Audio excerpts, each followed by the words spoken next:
Welcome to Storytime.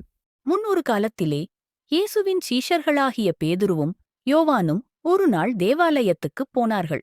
அந்த ஆலயத்தின் வாசலண்டையிலே பிறவியிலிருந்தே கால்கள் இரண்டும் நடக்க முடியாமலிருந்த ஒரு மனிதனை தினந்தோறும் வைப்பார்கள். அந்த நாளிலேயும் அவ்வாறே அந்த மனிதனை பிச்சை கேட்கும்படி ஆலயத்தின் வாசலண்டையிலே வைத்தார்கள். அந்த மனிதன் வழக்கம் போலவே பேதுருவும் யோவானும் ஆலயத்தில் போகும்போது அவர்களிடமும் பிச்சை கேட்டான். அப்போது பேதுருவும் யோவானும் அந்த மனிதனை உற்று பார்த்து, எங்களை நோக்கிப்பார் என்றார்கள். அப்போது அந்த மனிதன் இவர்களிடம் ஏதாவது கிடைக்கப் போகிறது என்ற ஆர்வத்துடன் நோக்கிப் பார்த்தான். அப்போது பேதுரு அவனிடம், வெள்ளியும் பொன்னும் என்னிடத்திலில்லை.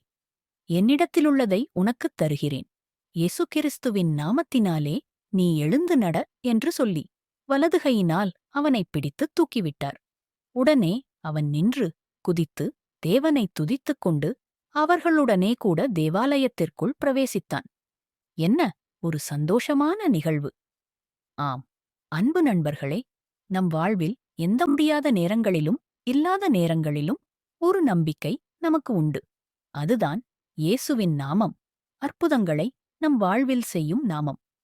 நமக்காய் இரத்தம் சிந்தி நம்மை எல்லாவித பிணிகளில் இருந்தும் விடுதலை செய்த நாமம், நம்மை நித்திய வாழ்வில் சேர்க்கும் நாமம்.